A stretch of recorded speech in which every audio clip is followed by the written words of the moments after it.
So welcome to this very special occasion.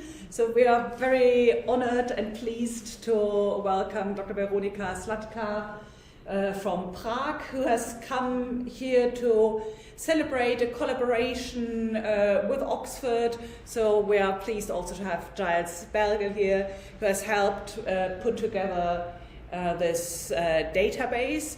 And we've just been working with History of the Book students for the last 2 hours, and you could really see how excited they were about the opportunities of really merging, studying the physical objects and the materiality of this early transmission with the digital new approaches.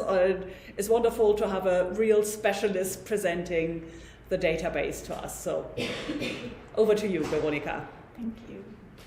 So good evening, and thank you, Henrike, for those kind words. And I would like also thank you for all your help with arranging this event. But I would particularly like to express my gratitude to Giles over our 3-year collaboration. He has generously shared his knowledge in the modern technology of image searching, particularly through visual queries, which has greatly enriched our project.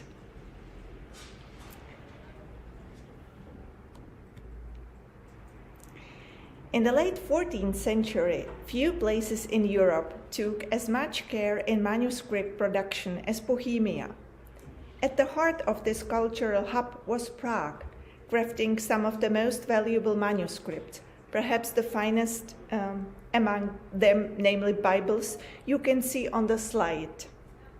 These were notably commissioned for King Wenceslaus IV, who was not only a Czech king, but also the king of the Romans, making him one of the most influential figures in Europe at that time. A testament to this connection, his sister Anne of Bohemia even married the English king, Richard II. Such prominence meant that the manuscripts made for Wenceslaus, you can see a detail depicting him with his second wife, meant that manuscripts made for Wenceslaus were masterpieces in design and craftsmanship. But moving from manuscripts to printed books, we see a striking contrast in Czech book culture, as you can see on the slide. On display here are the first 2 Czech Bible editions, showcasing the distinctive bastarda type on the right that marked the early era of Czech print. It should be mentioned that Czech print books didn't quite capture the beauty and detail of early manuscripts produced in Bohemia. Prague's manuscripts from King Wenceslaus IV's era were some of Europeans' finest. However, illustrated books from Czech print shops in subsequent years couldn't rival those from cities like Nuremberg or Augsburg, neither in terms of artistic invention nor in terms of craftsmanship. This plate is a German inspiration, let's say German inspiration, and then the Czech imitation. Let's have a look. And now the model. Actually, this is the first illustrated Bible published in the Czech lands in Kuttenberg, in Czech Kutná Hora, which was a very rich town, the second town in the Czech Republic with the most population.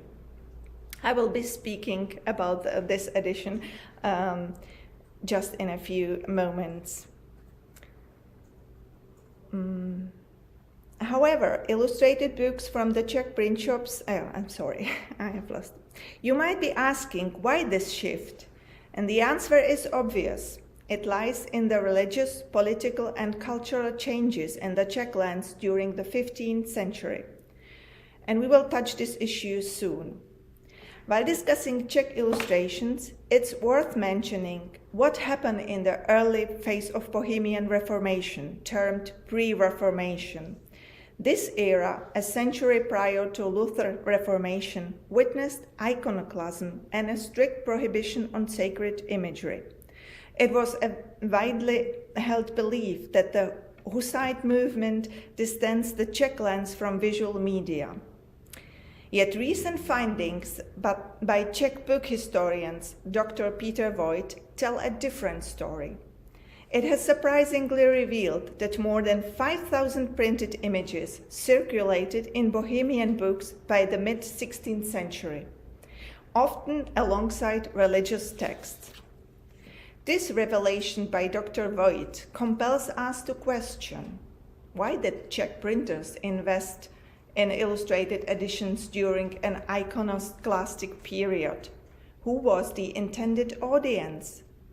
What illustrative models were followed? Most importantly, but what roles did these illustrations play within the religious context of the time? Did they serve as educational tools, propaganda, devotional aids, or something else? And how did they reflect the theological and cultural tensions of that era? For a long time, the scholarly community overlooked these printed images, partially due to their perceived lack of refinement compared to manuscript illuminations. However, it's thanks to the dedicated research of Dr. Peter Voigt that we now have a comprehensive record of illustrated books, but just up until the mid-16th century.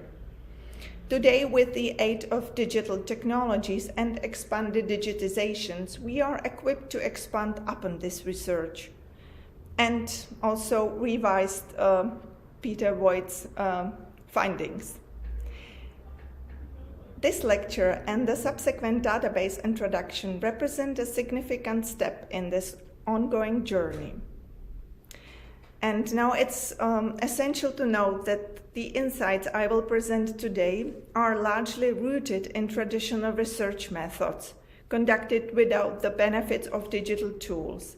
While we have partially utilized our new database of Czech printed images, the project remains ongoing, and we anticipate the database will be fully operational by year 2024.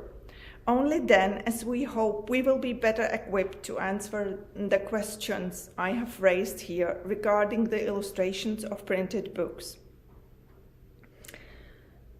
Today we will start by looking at some of Bohemian's early printed books. We will see how they were illustrated, spot some foreign influences. We will also see how print materials moved, particularly between Nuremberg and Prague.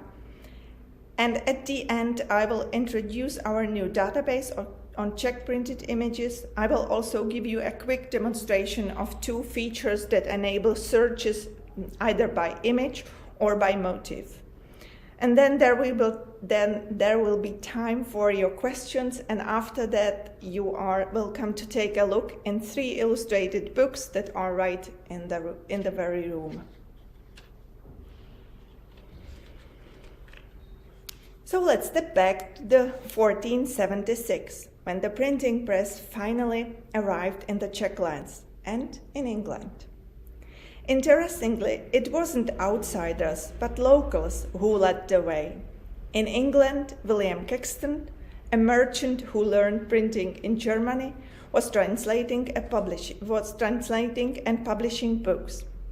Over in the Czech lands, the printer of Statuta Synodalia, whose names we don't know, focused on works for the church, like his first known publication meant for clergymen, this Statuta Synodalia. While Caxton's work reached a broad audience, the printer of Statuta Synodalia, likely a clergyman himself, produced only a handful of publications, mostly for a religious readership. Despite these background differences, there are remarkable similarities between the work of Caxton and the printer of Statuta Synodalia. Their early prints bore strikingly similar typefaces, partially reflecting the regional manuscript tradition. On the other hand, the scale of their output was markedly different. While Caxton produced at least 100 books, some of which were even illustrated, we know of only 9 prints from the output of the printer of the Statuta Synodalia, all of them without images. And at this point, I want to stress that this limited production wasn't an isolated phenomenon. It characterized the initial period of printing in Czech lands.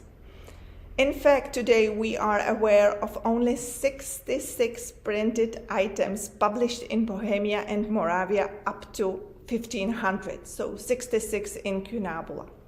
Some scholars attribute this low output across the early Czech printing industry to the region's low literacy rates.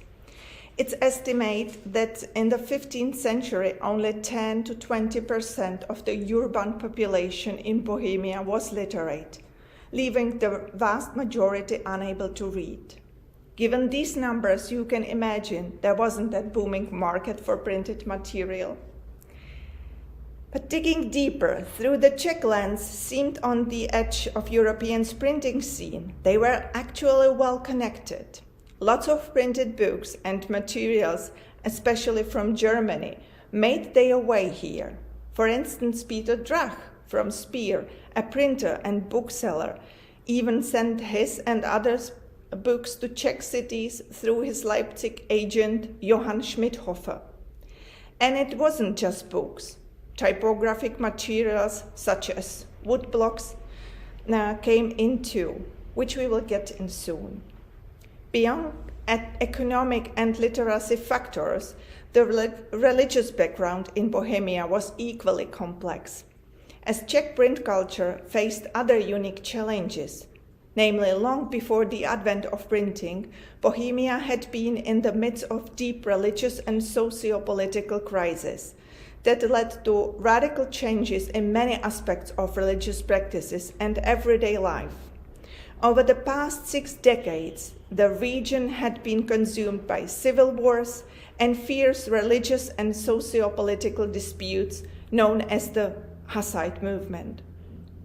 At the center of these tensions were the teachings of Jan Hus, John Huss, who, influenced by the thoughts of John Wycliffe, emphasized the supremacy of scripture, personal piety, and the accessibility of the Bible to all, and the moral improvement of the Church, drawing inspiration from early Christian practices. To further understand the early printing industry, we will examine 2 maps showing the spread of printing shops. The first one is showing the printing shop locations up to the year 1500, and the second illustrates their spread in the first half of the 16th century.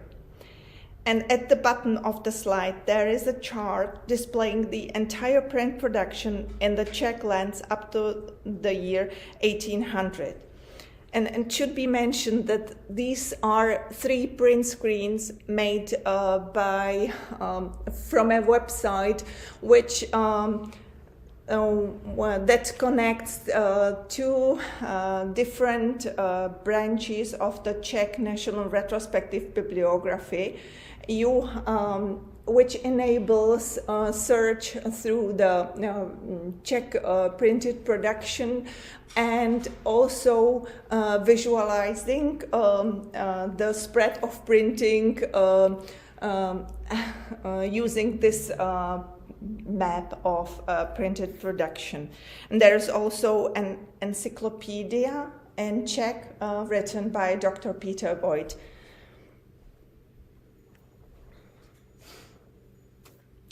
Up to the year 1500, there were 6 locations within the Czech lands equipped with a printing press. As of now, 66 printed publications from that era have been identified.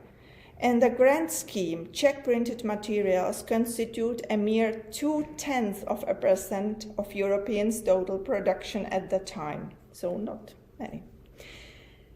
Delving deeper, the Czech retrospective bibliography reveals that over 4,400 titles were published locally during the whole period of the 16th century. So the number 804 publications is just a portion published by the half of the 16th century.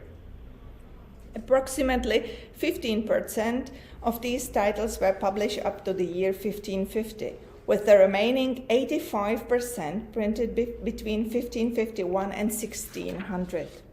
It's important to note that during the first half of the 16th century, there was an average publication rate of 12 titles per year, with half of those coming from Prague.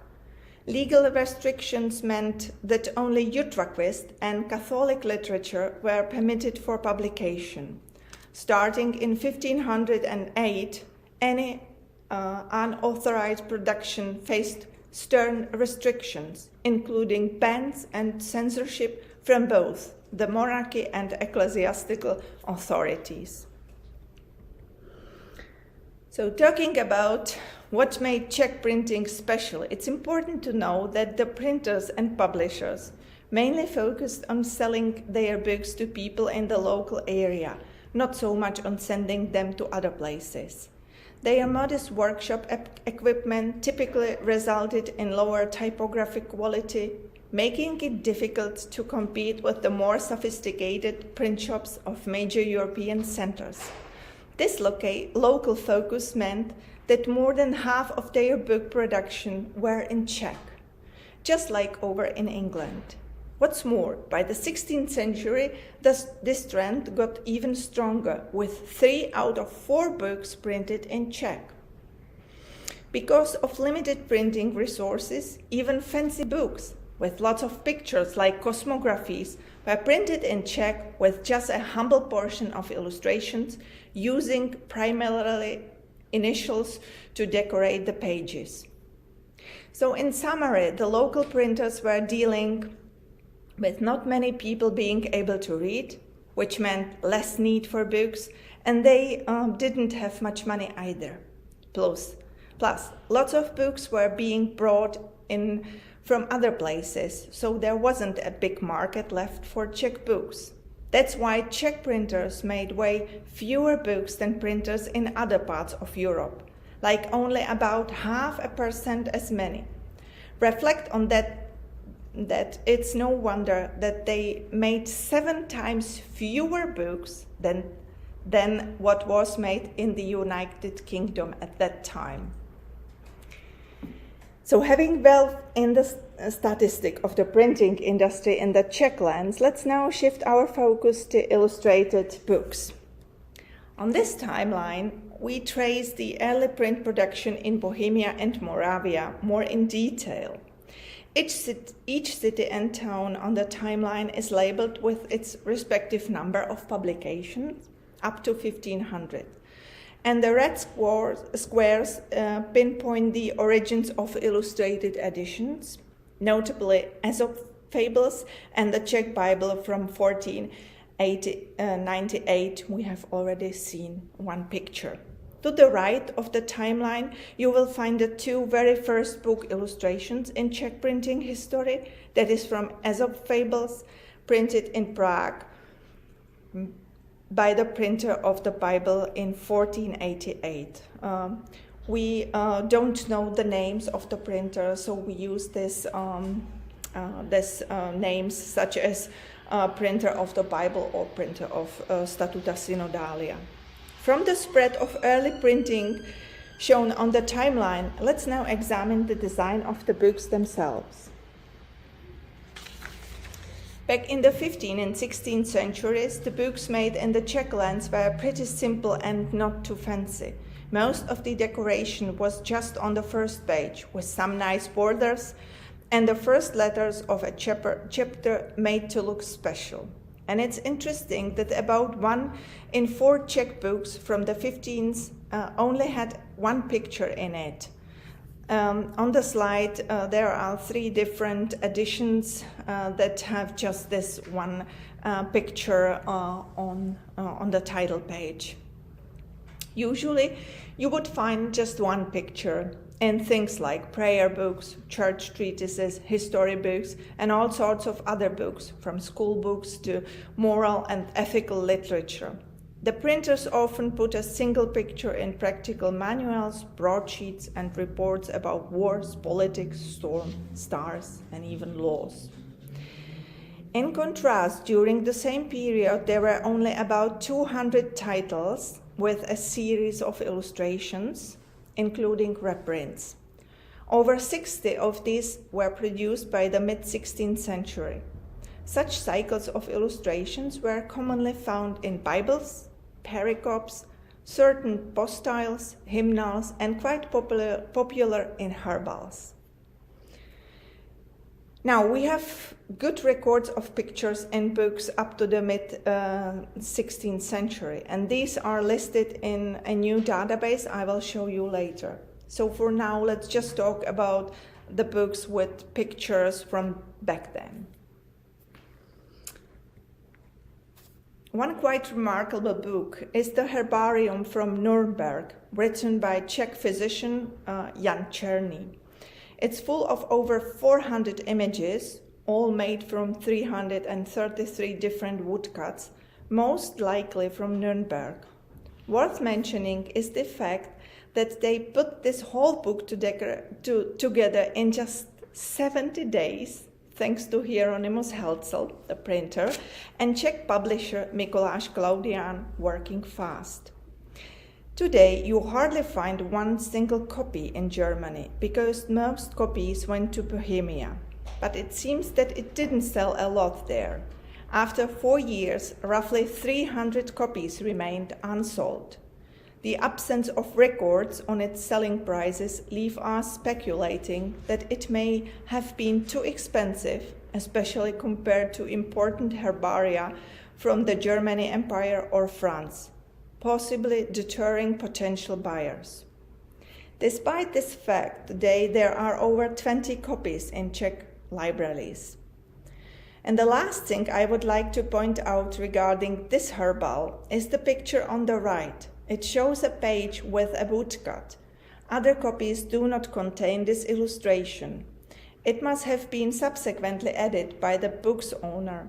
We don't know who was it, specifically to introduce the last section of the herbal, which is dedicated to distillation of medicinal waters. Besides, it should be added that this herbarium was the first to be printed in Czech and is one of just 3 science books with pictures from that time. I mean, from the time up to half of the 16th century, so 1550, along with works like Reslin's Midwifery Handbook and Brunswick's Manual on the Distillation of Medicinal Waters. Anyway, among the books with the greatest number of illustrations are also 6 editions of Czech Bibles and 12 editions of the New Testament, some of which we were printed to order in renowned foreign printing shops, such as the Venetian workshop of Peter Lichtenstein or the Nuremberg workshops of Leonard Milchthaler or Friedrich Papus.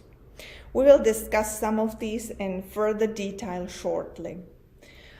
Also included in the category of illustrated books with religious themes are 4 illustrated editions of prayer books. Similar to their foreign counterparts, Czech printers also had a sense for making money. They recognized the immense popularity of works on ethical education and sought to capitalize on this trend. So in addition to Bibles and New Testaments, they produced 4 editions of fables and 3 editions of ethical stories enriched with satirical or allegorical illustrations. And what we see now is one of these books, which is discuss a moral theme, and especially the illustrations stands out. It presents a vivid allegorical conflict between the Utraquist Church, depicted as truth, and the Roman Church, represented as falsehood. One of the images showed truth calling for justice and falsehood plotting with her sisters in a pub, which is this this illustration and the button. But there is another illustration. In one particular detail, this illustration has one particular detail that refers visually to the anti-papal rhetoric. You can see a monk collecting money on the left side. And I have to say that when I was preparing for this lecture, I was shocked how that we have just a few examples within all the collection of printed images that has this anti-papal rhetoric. And I was shocked because I was expecting that in Bohemia, let's say in Picard land, where the pre-Reformation took place just 100 years before Luther, would be many examples, and the printing books would be full of signs or marked or visuals referring to this rhetoric, but it's not the case.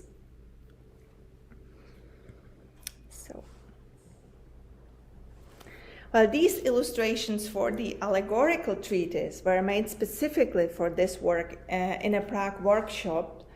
The following illustrations for the fables reflect German models, just like the illustrations within the Czech editions of Bible and New Testament.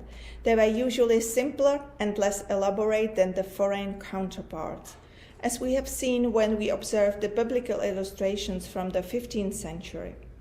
However, later the Czech illustration imitated the German model much better, as can be seen on this slide, on this side-by-side comparison, a Freiburg edition on the left, or model, and the Czech imitation on the right. Now, moving to the next slide, here we can see the sole surviving fragment of the first Czech illustrated incunabula, Aesop Fables from 1488, next to the German original. This fragment, found in the binding of a book, is characterized by an upside-down illustration, which is now correct. It's the first one on the left. Perhaps it was a proof sheet. It hints at Ulm's or Augsburg's influence on Prague's early print illustrations.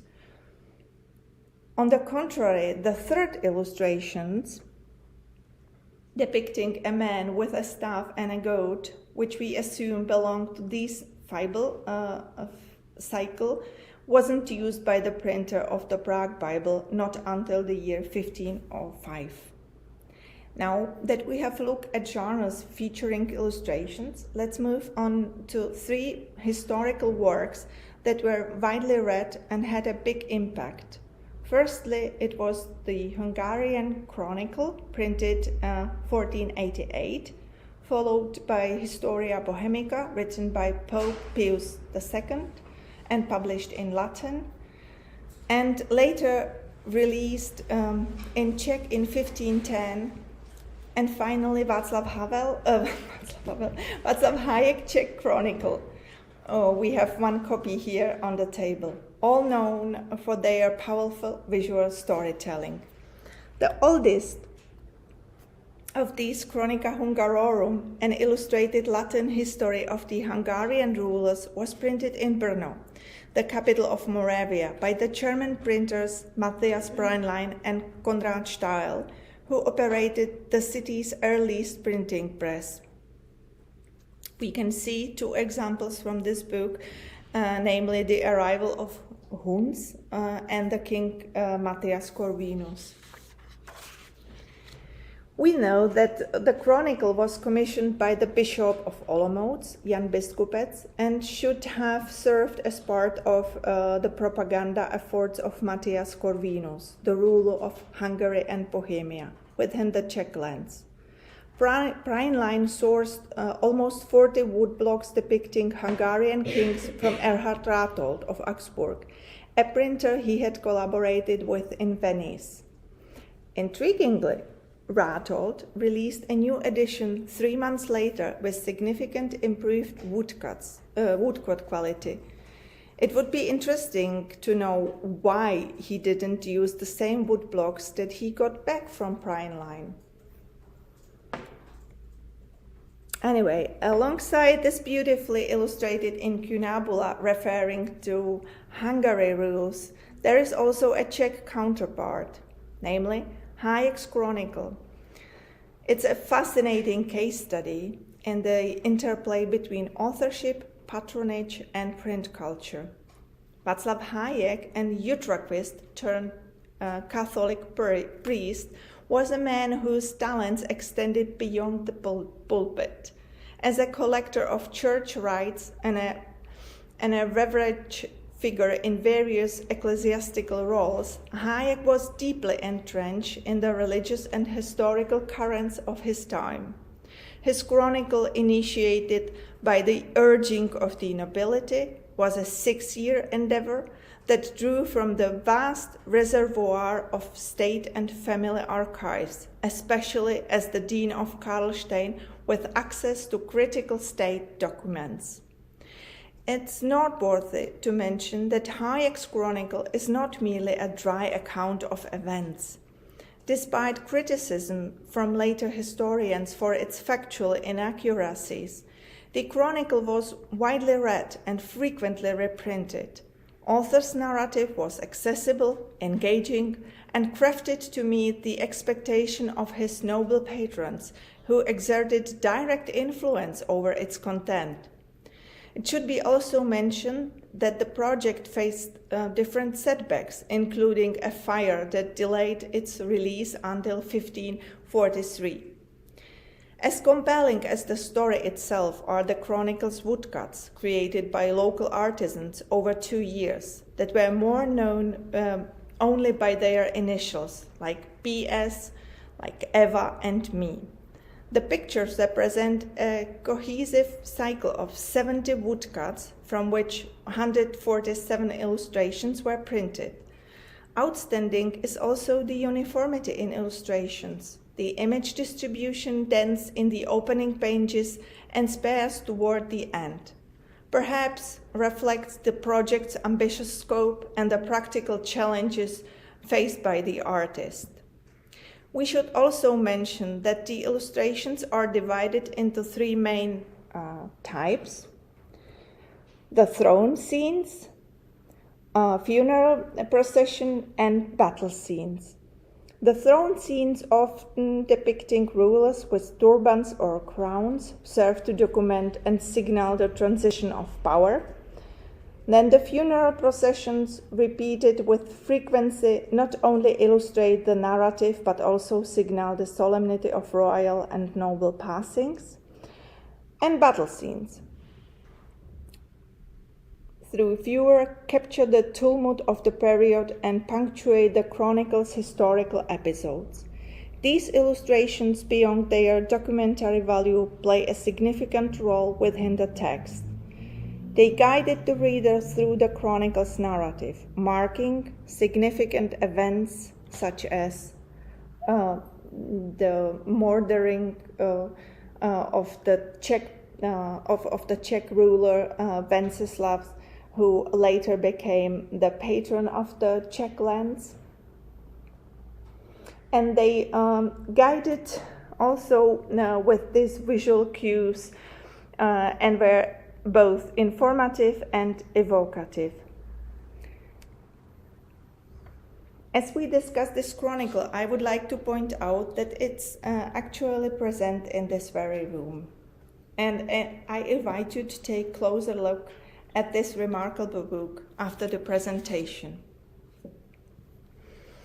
Regarding the Czech printed images, it's important to remember that in the Czech lands until the mid-16th century, no illustrated travel guides or encyclopedias were published, not even the Czech translation of Sebastian Münster Cosmography, printed in 1554 by Prague's printer Jan Kosorsky, offered the reader a single map, just a scattered collection of illustrations printed from merely 27 wood blocks, which were furthermore haphazardly gathered from various sources.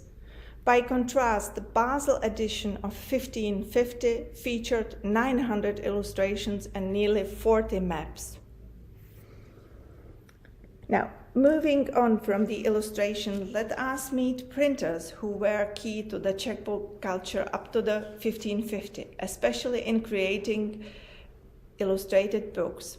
It's important to know that up to the mid-16th century, only 3 printing workshops, all located in Prague, focused more on publishing illustrated books. The oldest Prague workshop founded by wealthy Prague patricians is named after its first printed book, the Prague Bible, thus known as the printer of the Prague Bible. From this workshop, which operated continuously for 29 years, 28 titles are known today.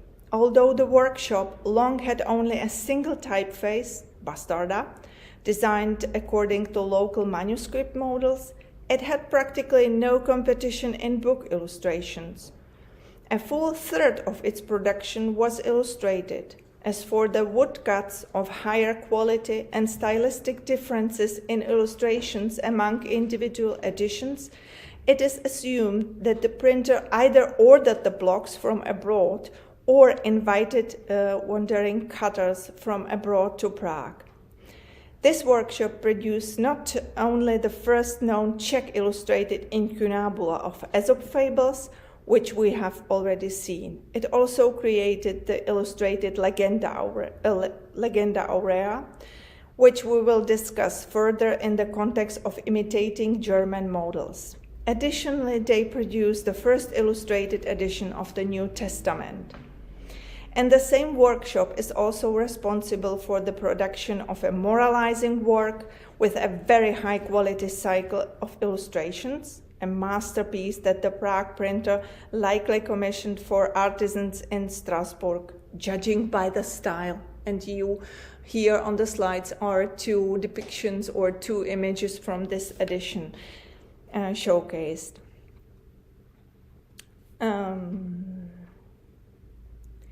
It's clear that it wasn't a local artisan. The printer must have commissioned a very skilled foreign woodcutter. And this fact reveals, for instance, the depiction of a young man and a king representing a personified wisdom. So now let's move to the second printer who regularly produced illustrated books. That is to Mikuláš Konáč, a humanist and the oldest named printer and bookseller in Prague. He is in many ways similar to William Coxton. During his nearly 20-year career in printing, he published at least 45 books, with 30% featuring illustrations. It's important to know that this Prague printer was the first among Czech printers to enhance the accessibility of text for the uneducated reader, not only by adapting literary templates, but also through visual features. This is evident in the case in the care he took in publishing his own translation of the celebrated Piccolomini's Chronicle, with almost 40 illustrations related to the Czech history. We see 3 pages from this edition. Konáč edition is also noteworthy because he suppressed the Catholic narrative of the original author, Pope Pius II, to cater to the majority Utraquist readership.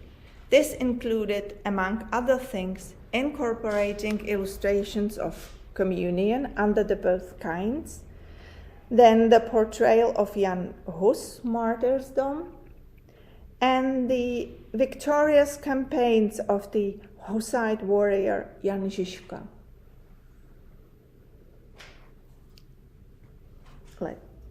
Among Czech printers, the unique position has Pavel Severin's printing house.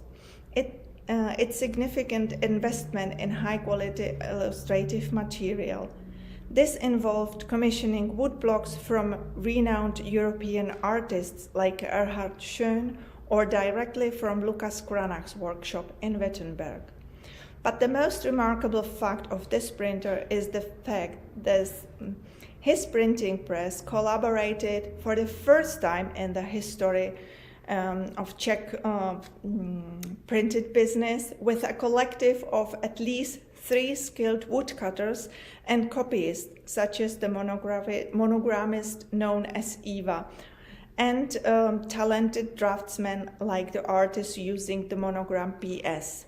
They were adept at creating high-quality copies, nearly indistinguishable from fashionable German illustrations, as evident from the biblical illustrations in the Prague Bible of 1537. We have one copy of this original book published by Hans Luft in Wittenberg, so you can compare it.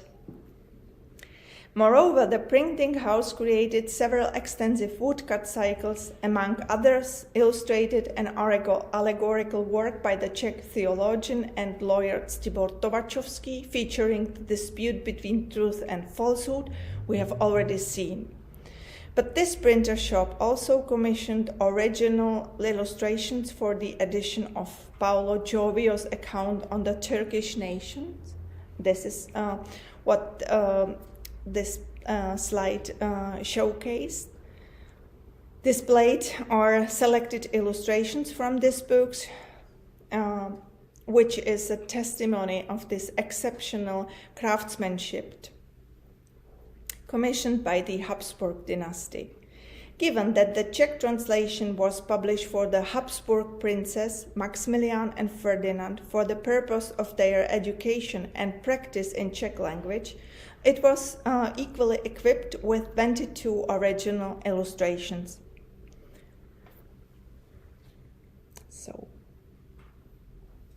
Furthermore, this print shop crafted also original woodcuts for Hayek's Czech Chronicle and a series of portraits of Czech monarchs for Martin Kuten's Chronicle, so another chronicle, believed to be based on now lost wall paintings at Prague Castle, destroyed in the fire of 1541. Now, having looked at 3 printers dedicated to illustrated books, we will now examine how Czech printers imitated foreign illustrations, with plenty of examples to showcase the trends. Turning to the findings from ongoing research, we see that for Czech printers, it was more economically favorable to produce cheap copies of foreign illustrations or to rent or buy second-hand German woodcuts, rather than establish their own art studios. Examples of imitations of foreign woodcuts can be found in abundance. The first fully illustrated book represents a less successful attempt at imitating German illustrations. The Kutná Hora Bible or Kuttenberg Bible, printed in 1489 by the Czech printer called Martin of Tišnov in Kutná Hora. For the citizens of Kutná Hora, this was certainly a prestigious endeavor, as the printers borrowed a large amount of money to finance his project. By the way, this was already the second printed edition of Czech Bible, but the first with illustrations. The first edition of printed Bible was published a year earlier. Although we do not know the exact circumstances surrounding the creation of the woodcuts, a comparison with the German Bible published by Anton Kobergen in 1483 clearly shows that the local woodcutter drew inspiration from the illustration in this Bible. As another example, we can mention is the Czech translation of Voragin's Golden Legend, published by the printer of the Prague Bible and richly illustrated. This medieval bestseller is accompanied by 170 illustrations printed from Nuremberg blocks, very likely from Nuremberg blocks. Comparison leads us to the hypothesis that these blocks were made to order, probably by some Nuremberg woodcutters based on Wohlgemuth's woodcuts, and very likely as a model served the Nuremberg edition of Schädel's Chronicle, published by Koberger in 1493, and also Schatzbehalter, published by the same printer. For instance, if you take a look at the full-page woodcut of the Last Judgment, you will notice significant similarities, Wohlgemuth's original illustrations, and also Schädel Chronik and Schatzbehalter. But also the figures of saints in Legenda Aurea were also created based on German templates, except Czech ones such as St. Wenzel's, the patron of Bohemia, who didn't have a model in the German editions of Bible. But what's even more interesting about the Czech edition of this Golden Legend is that the printer had produced and has been selling a special supplement. This 20-leaf print for Utraquist readers contain John Huss letters from the prison and passions of John Huss and Jerome of Prague, which were read in Utraquist churches as a part of the memorial liturgy on the anniversary of their burnings. Today, only 3 such supplements are known to exist, all in Protestant foreign lands. Copies in Czech libraries were deliberately destroyed during the Counter-Reformation. The supplement is also accompanied by 2 original illustrations depicting the martyrdom of Huss and Jerome. Notably, the illustrations of Jerome's burning was created using the same woodcut as that of Huss, but slightly altered. As you can see, the crowd of people was removed and 2 of 3 devils were eliminated from the heretical Hussite cap. Another example of imitation of German design is seen in the first Czech illustrated New Testament, which drew from Nuremberg models but opted for smaller, more finely executed woodcuts, reflecting the Prague printer's commitment to quality in book art.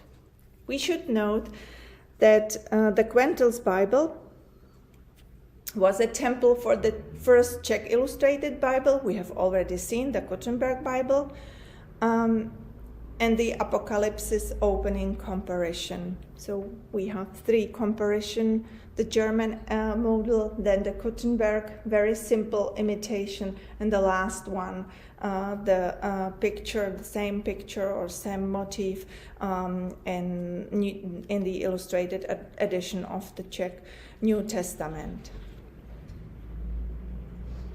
Now, we are looking at a series of 17 woodcuts created for the first Czech edition of the Midwife's Handbook, published in 1519.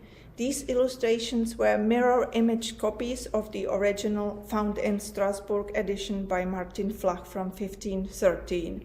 They were not only unique to this edition, but also used in the subsequent Czech editions of Reslin's work later in the 16th century. And as you can see on the slide, the comparison highlights the striking similarities. Now, if you think that the most prolific and wealthiest printer among Czech printers avoided imitation, you are mistaken. Even Pavel Severin's printing house, known for its distinctive approach to illustration, indulged in mimicking German designs. This is showcased not only by his version of the printer's device, originally used by Thomas Anselm, just as you can see on the slide, but there is more than that. This fact testifies also, for instance, illustrations from the Book of Revelation in Czech Bible published by Severin in 1528. The illustration for this richly illustrated Bible echoes the images originally used by Melchior Lothar in 1524. while illustrating the edition of Luther's New Testament. On the right is the Lemberg's Apocalypsis, the original, and on the left is the Czech version cut by monogrammist Eva, who was very skillful. So this is from the Czech edition 1528. In our exploration of the artistic tradition of Czech print history, we come across a particularly intriguing puzzle when we examine the illustrated Bible published by Pavel Severin in 1537, which is really a masterpiece among the Czech illustrated books, and even Bibles till 1570 in Czech. This edition is notable for its cycle of 140 woodcuts. Strikingly, these illustrations closely resemble those in Martin Luther's complete Bible printed in 1534 by Hans Luther Luft in Wittenberg. We have the first volume of this Bible in a form of facsimile here on the table. Some scholars suggest that the cycle may have been copied directly by someone in Cranach's workshop, identified by the monogrammist MS.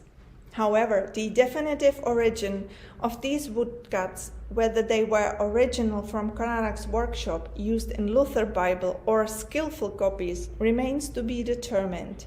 Further study of the tiny defects in the woodcuts may shed light on this matter. So when we compare illustrations from the original Luther Bible with its counterpart in the Czech editions published by Severin and later on by another Prague printer, Bartolomeus Netolický, we are drawn to one woodcut in particular, which is depicted on the right.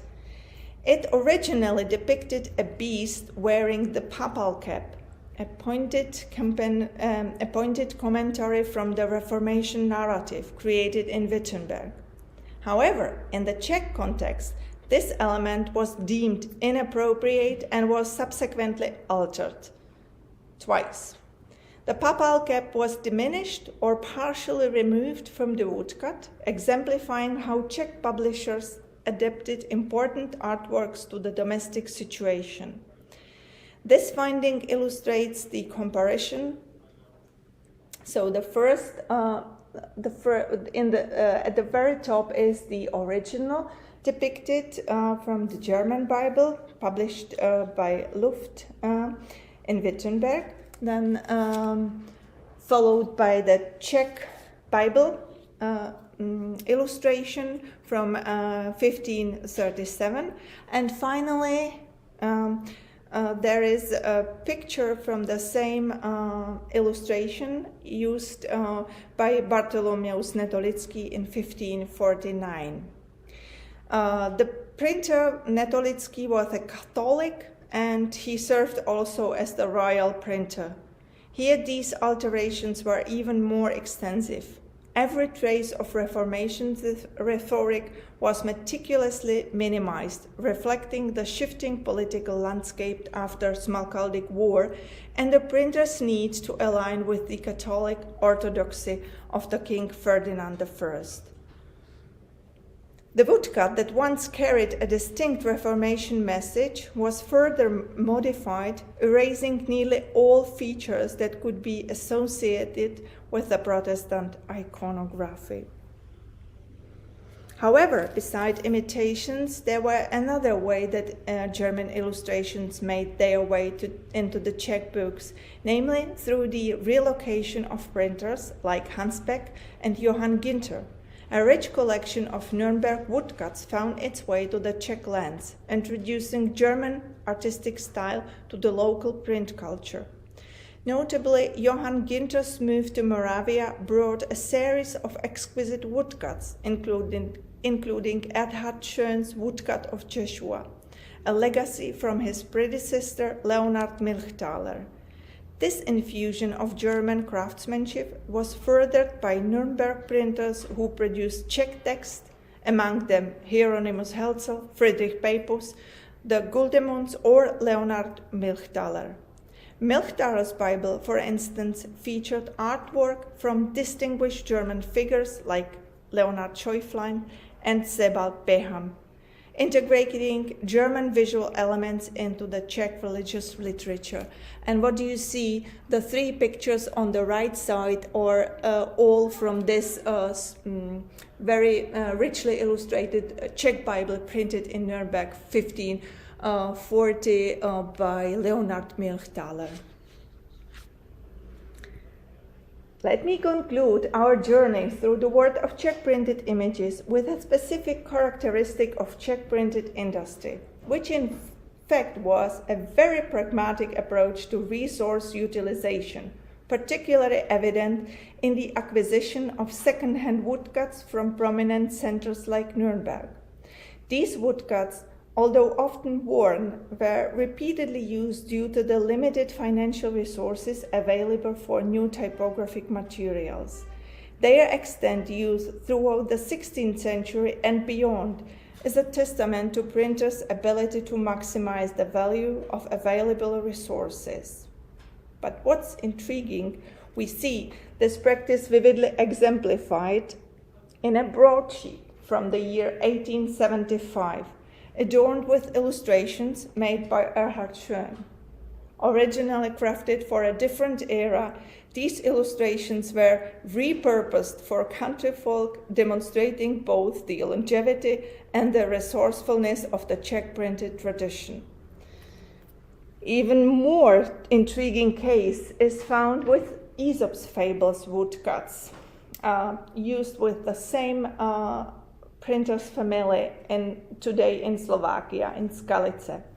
For over 500 years, a collection of 340 woodcuts was utilized by the later on Škarnice family, spanning 5 generations of printers. As we entered the 20th century, these woodcuts were still in use. So at the beginning of the 20th century, we found some publications in Slovakia with these woodcuts. And what's more intriguing, that around 60 or 70 wood blocks are preserved today in museum, I don't know, it's a National Slovak Museum. So as we reach the conclusion, this is the detail. So it's really a fascinating story of this. I have the privilege of introducing e-ilustrace. I don't know how to pronounce it in English for you. An online database that compiles printed images from all illustrated works published in the Czech lands or in Czech up to around 1550. This digital resource represents the culmination of a 3-year collaborative project between the Czech Academy of Science Library and the National Library of the Czech Republic.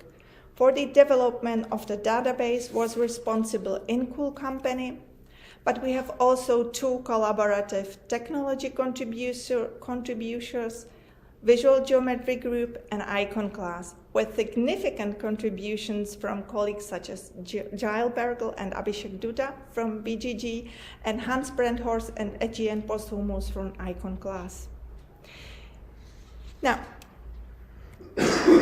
I would like to take a moment to acknowledge my colleagues at the Czech Academy of Sciences Bibliographic Department, pictured here on the slide, and sending them warm regards from Oxford. So let's move to the key results of this collaborative endeavor. The database is designed for both scholars and the public and promises full operational status by January 2024. The image collection has been assembled with careful consideration, drawing from over 6,000 printed images. Its creation was guided by the scholarly work of Czech book historians Dr. Petr Vojt. His seminal 2 volumes, History of Czech Print, which you can see on the slide, has been instrumental in the selection and verification of these images. Now, you can see it's now the main page when you are in the database. Each image in the database is assigned a unique identifier that links to the National Retrospective Bibliography Code. Additionally, the identifier includes a sequence number which indicates the image position within the original publication. So it's not the same case as, for instance, you will find when you use the 15 when you use the images within the database of incunabula illustrations, because there is the last part of the code is, I think, the leaf. In our case, it's the position within the production. The database not only facilitates a basic exploration of images, but also includes advanced tools for comprehensive research. Alongside the Mirador viewer, which allows for detailed image analysis, we have integrated the Vice tool, enabling visual searches through the collection. Additionally, the icon class system is in place for motif-based searches, enriching the potential for thematic studies. Where available, the database also provides links to the completed digital versions of the books. And the database also allows searches by the other criteria such as author, title, or printer, and enables sorting and filtering results. There is also a personal workspace section 8. Here users can save images they want to study further or compare. It's also a handy tool for anyone preparing to create an exhibition. Now, to give you a first-hand look at the robust capabilities of our database, let's dive into a live demonstration, very short. I will start with the Vice tool, which revolutionized the way we can visually search through the collection. And then I will follow with showcase another powerful tool, which is the icon class. So now I should escape, I think, and there should be, so there we are. So this is the, let's say, home page now, but as I said, it's an ongoing project, so there are some edges which are not. So let's say we would like to have a look, for instance, this Bible, which is the Bible printed by Peter Lichtenstein in, oops, doesn't, sorry, which was printed in Venetian. I don't know if I have pronounced it, Venedig, it's in German. So anyway, you have two different options. You can look at the whole book, so with all illustrations. There is a Mirador viewer, which is not working properly when you look at the whole book, but it will be. But the most important fact is that you have all images here as a links, so you can choose one illustrations, and you have all the metadata, and also accompanied with different comments, but just in Czech. Although the database has the key terms also in English available, as you can see, maybe, I don't know why it's not in English now, it was, and there we are. And so now we would demonstrate the Vice, using Vice, for instance, on this Hayek chronic. So let's find Hayek. So you can, on the left side, find Hayek, the author of the chronic. So there we are. This is this chronicle.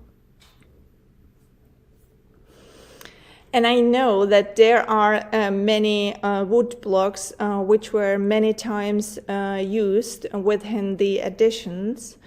So let's say we have these illustrations of a funeral scene, and we would like to, no, this is not this way. We would like to explore this using Wise. So I'm not sure if, so,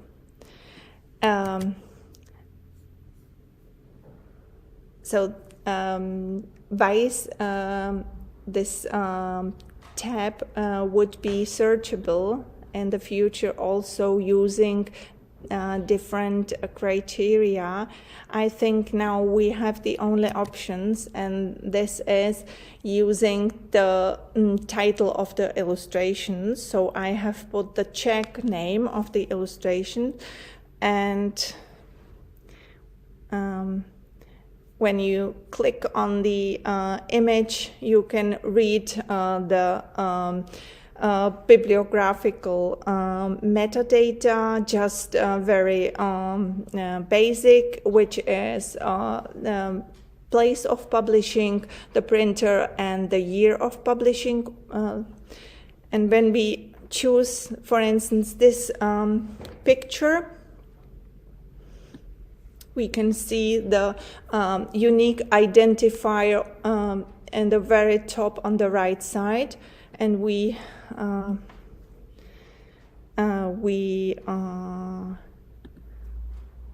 select the region for visual search. Then we get different results. So there, the original visual query was the picture ending with 173, and we have got 1, 2, 6, many. So, and when we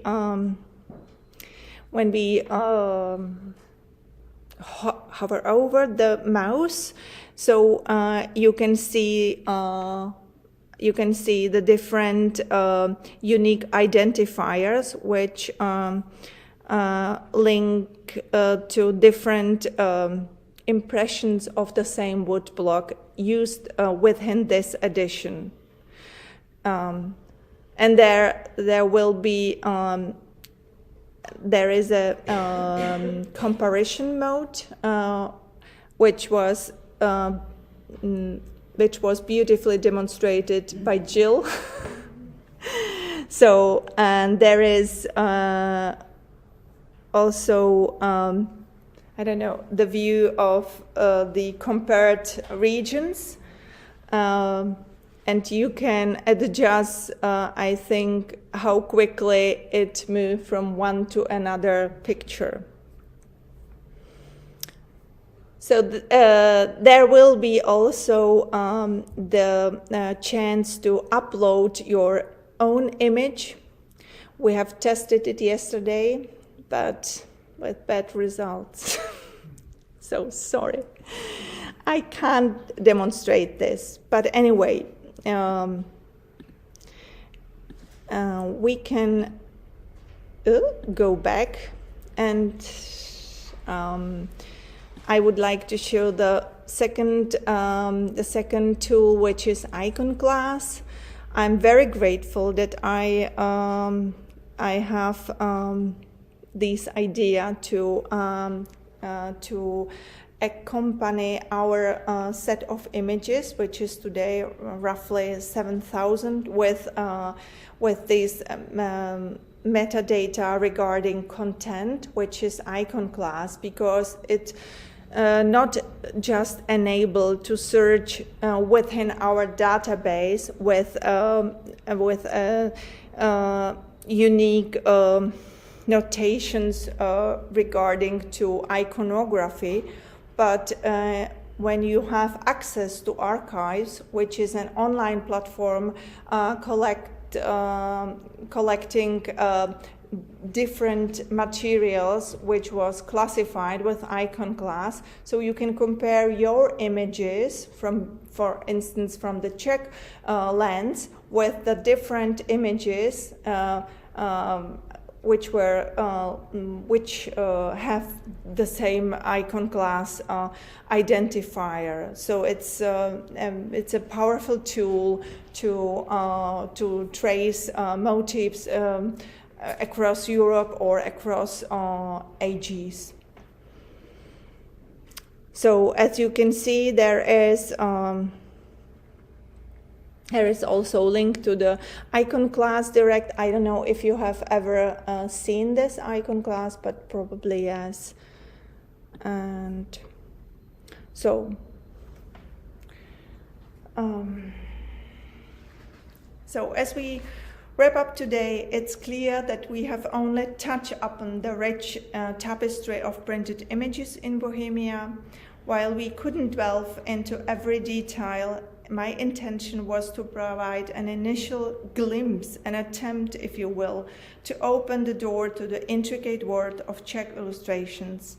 And I hope this introduction sparks curiosity and sets the stage for deeper dives and potential collaborative research in the future, perhaps or hopefully using the new database of Czech printed images. And thank you for your attention.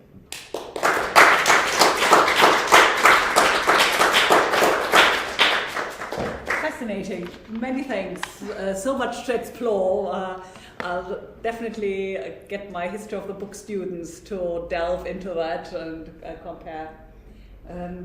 Questions? Thanks. It's absolutely brilliant. You've done tremendous amount of work, and it's delightful to be involved in this project because, one of the great things about working on methods and tools is those cross borders, and so you get to find out about print cultures that you don't know very much about, and now know a great deal more about Czech printing. Also, thank you for that. I have two questions, one historical and one historical, and one of the slightly more technical, or actually some methodological.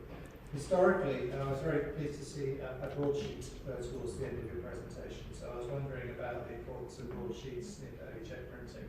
We now think we know that actually I think German print scholars know for a long time about the importance of indulgences in particular, but I think there's a growing interest in print beyond book, and obviously illustration, and lots of your examples are going to be book work, but illustrated broadsheets, devotional prints, educational prints, these are important parts of the market. Maybe also civic printing, so ordinances, and so on and so forth. So could you say a bit more about the importance of the single sheet material in early Czech print culture, and particularly illustration as well, apart from illustration as part of that broadsheet world? Yeah, thanks for your question, but maybe I will disappoint you, Giles, because compared to Germany, for instance, we don't have such a great amount of printed broadsheets. We know of it today. So I have come across just about a few of these periods, and I don't believe this is the number, this is the final number. It's clearly that there must have been vast amount of this material. But on the other hand, I would say regarding or based on what I have said here in terms of Czech printers and illustrations, that the Czech printers were, let's say, like more conservative. They didn't want to be punished, so maybe they for them was not the question of business, which was more, I would say they were less productive in terms of broadsheets. But we know that they published but broadsheets, you mean one leaf sheet? Yeah. Or do you mean, yeah.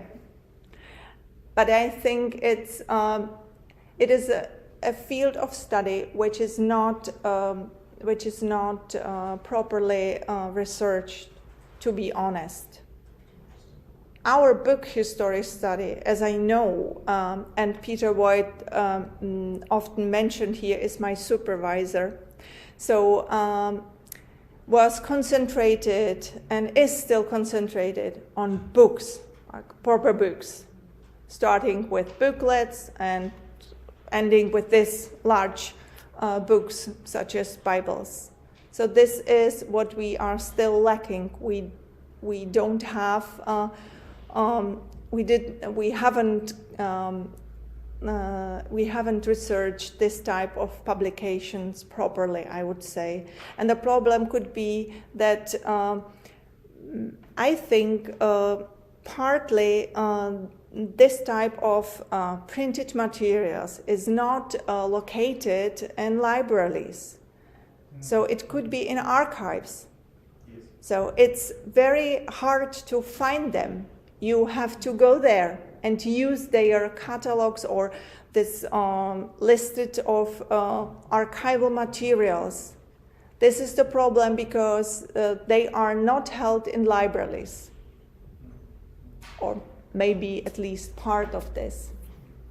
I also ask you my technical question is about the relationship between, I don't want to draw a straight line between the pre-digital world and the digital present. It's actually, we're all in both fields, and you've done a great deal of work in non-digital work. I know it's enabled by earlier digital tools, but do you have a sense about whether the tools you're showing us now that you've created allows researchers to do new things, or do they allow them more? Is it more about doing the things they've always done, but more efficiently, better?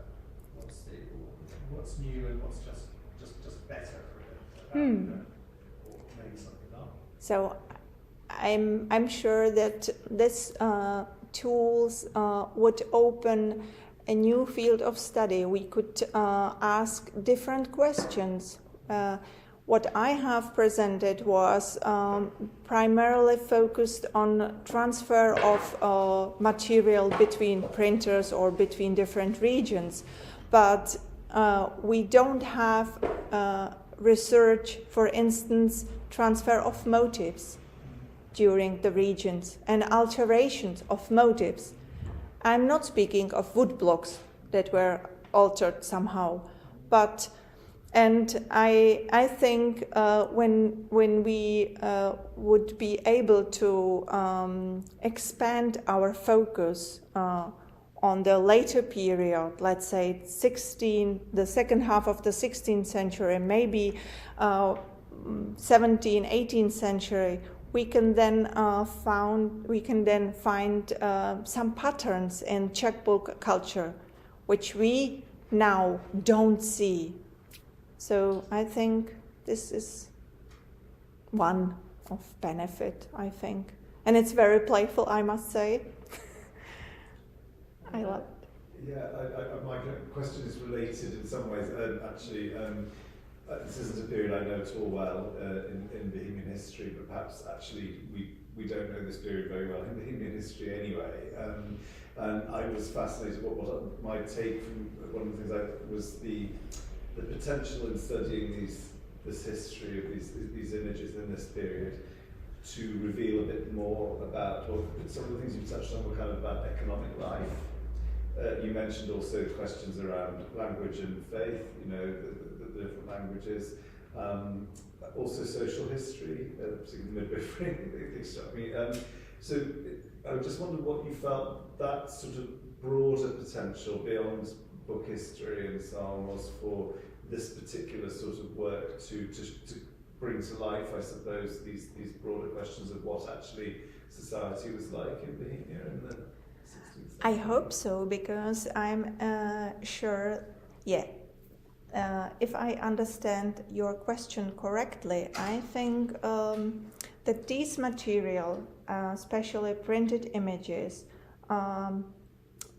wasn't easy to access. So maybe few historians use them, for instance, to illustrate or to gain some insights. But broader public, but also a broader academic audience will see the pictures for the first time in different contexts with different texts. And yeah, I think this could bring a new research focused on social and everyday life and so on.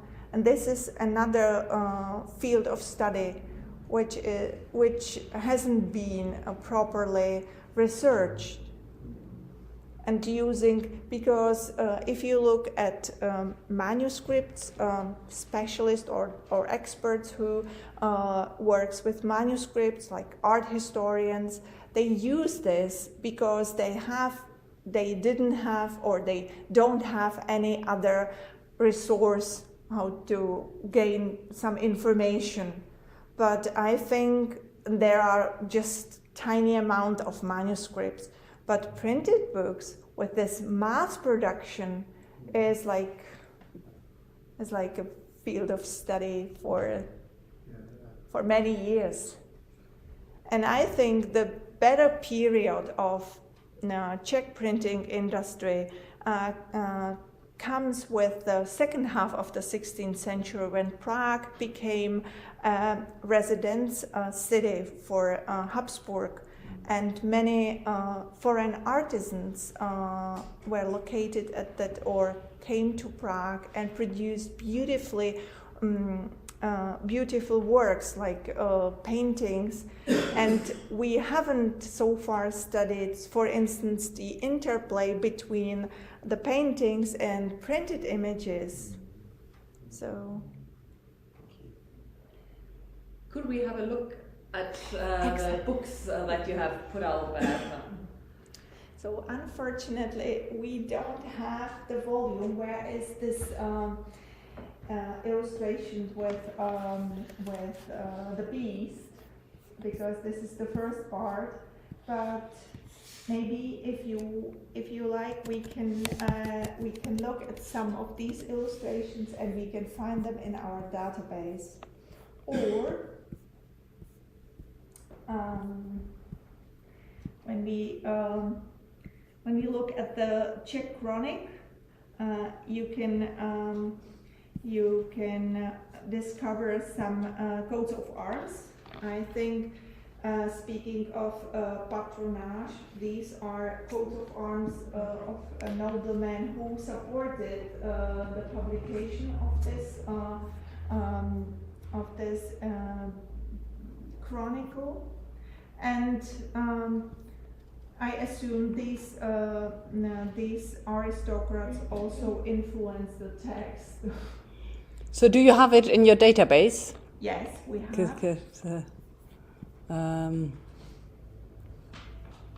Also, there were 3 censors who censored this chronic. These are on the first page. They are coats of arms. And they had a great influence on the text. And the text, they have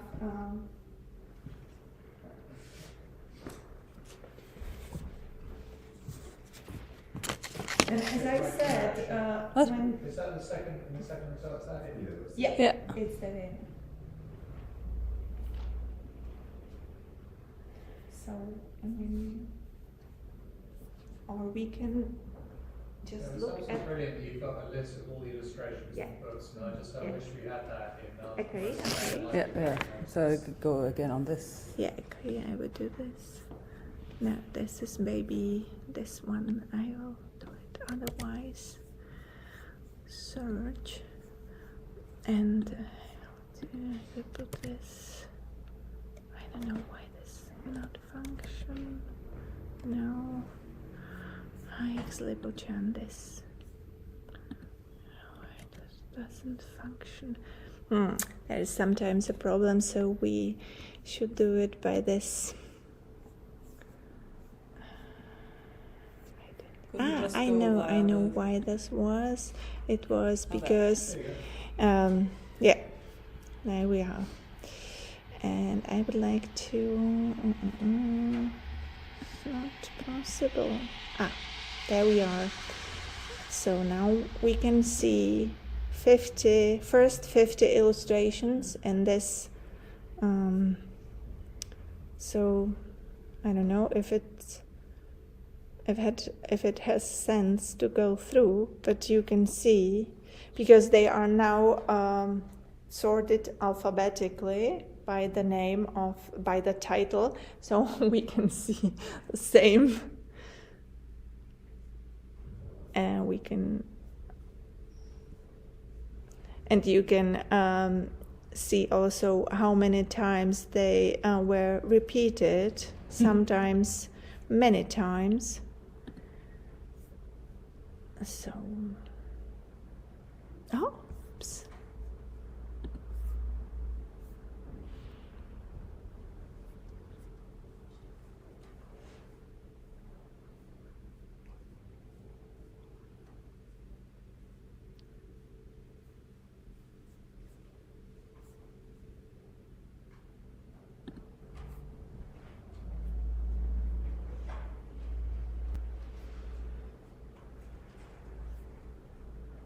And that's all. And as I said, the first 100 pages contain the most illustrations, and when you reach the end of the book, I don't know, the last 100 pages, just few illustrations. And also the first 100 pages contain illustrations which are directly connected to the historical events and also accompany the text properly. So it's a concrete events or concrete historical persons. And in the second half of the book, there are just neutral scenes. Can we have a look?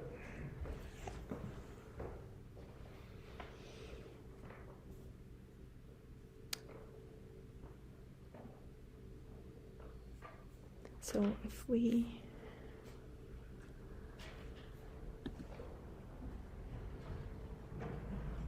So which page is Prague? You just had a... Yeah, it's Wenceslaus the Fourth. So I have chosen the king whose sisters married Richard II. So this illustrations marked his period. He was very unsuccessful, unfortunately. Correctly said. And the sort of digital brings things together because book historians aren't very good with pictures ordinarily, and art historians as well. They're very good with pictures. They don't understand books. So if you look at pictures, a catalogue, say in the Ashmolean over there, is completely incompatible with the system they're using just over there or just here in the Bohemia and the Taylorian. But you're doing a great deal to bring those two worlds together, I think. And what about? I'm sorry, Quite a better copy with one.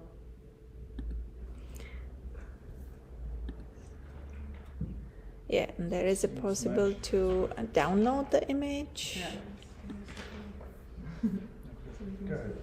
And there is also a link to knihověda.cz, but not in this here. So maybe it's a good chance to show you how our national retrospective bibliography looks like. It's on this website. And you have here the three different tools, the printer's map, the encyclopedia, and the database, the National Czech Retrospective Database. And we plan that the illustrations searching by, or could be found also in this on this website, searching by the unique identifier of the illustrations. And if that unique identifier is a block that has a history in Germany, I mean, there seems like a potential or necessity to join up with other national VD16 or maybe somewhere like Searle to so you can track that. that material crossing borders. Do you want to say a word on the Weissagung and why you picked that? Which is a text which was one of the very first editions we did as a Taylor edition.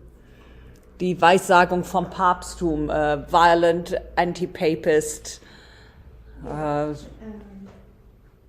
think this wasn't a chance, or it isn't a chance to find this book when I have sent the list to Giles and Barbara, because I knew that it's very rare otherwise in Europe, because it was printed by Hans Guldemund in Nuremberg, and is the beautiful illustration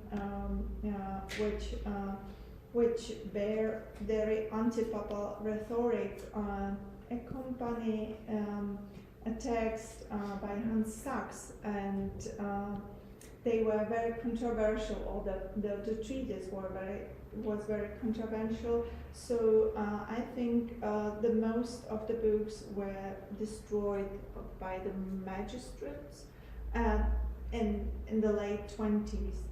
But a different printer, whose name was Christopher Gutknecht, used these images in different edition to illustrate different text, which was also, let's say, with this Reformation rhetoric in I think 1545 or 1546, and these books were it was in Czech printed or published. So these books were primarily meant for the Czech audience. But as I said, it was shortly before the Smalkaldic War, and the Czech lands were at that time, I think, against the Ferdinand I, and so the demand on such books must have been great or huge.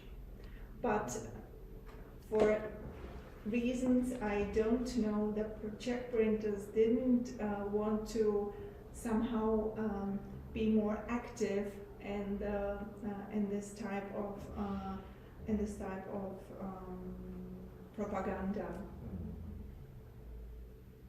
So I'm very lucky to have the chance to see the book by myself, because I wouldn't believe it's possible.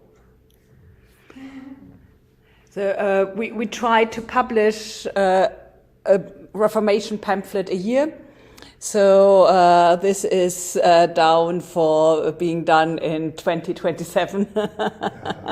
So this year we are doing the Monk Calf and Pope Donkey, published in 1523. And next year we have already something listed, but this is definitely next year will be Hans Sachs, the Reformation dialogues between the cobbler and the canon, which were approved by the town council because they weren't that vicious that this was over the top, even though he claimed he had just republished something that had been found im Kartäuserkloster und ist sehr alt, and it's very old. So it's nothing new. Emma is just holding up the anti-papal propaganda of the Passional Christi und Antichristi from the Reformation. We have to give you Emma, can you please bring a copy for Veronika? Yeah. And I think we should call it a day so that we have a chance to have a drink to Veronika's health and to the database before the bell rings and throws us out. Thanks a lot.